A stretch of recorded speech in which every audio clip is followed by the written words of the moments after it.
Hey, welcome back to Resilient Automotive Performance. Today, we're jumping into this immobilizer problem, which characterizes a no start in these Dodge, Freightliner, Mercedes vans. This is a common issue if you're ever trying to start your vehicle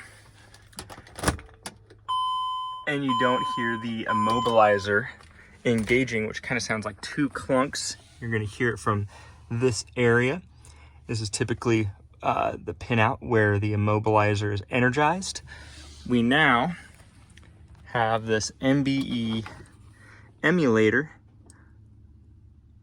working with the immobilizers to basically fake out the computer, telling it that that is indeed engaged and working. That will allow the vehicle to then start, but that won't necessarily solve your steering problem.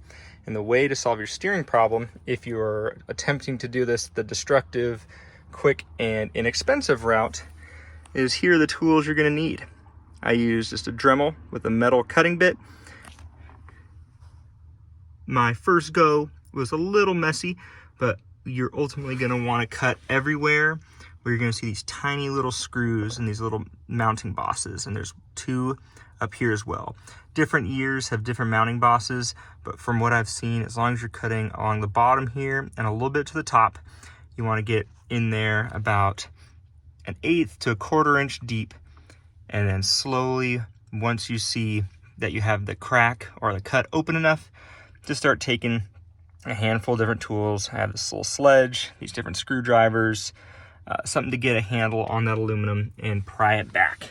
Once it's open, you can see the guts of the immobilizer and the lock.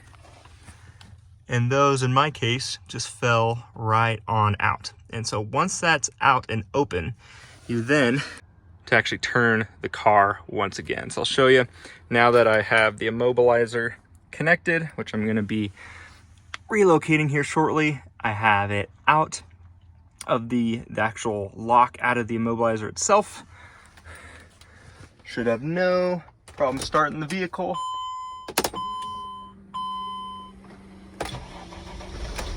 There we go.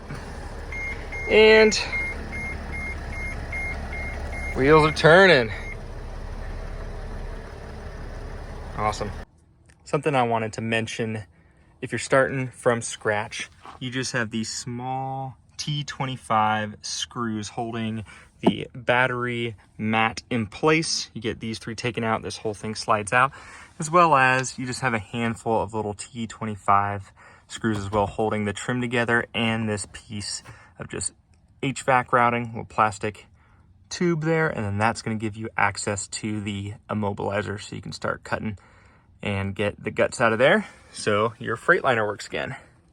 So this is a quick and dirty review on how to do this mod. Hopefully this helps any of you small business owners out there. If this helps you out, please give a like and subscribe. And thank you guys so much for watching.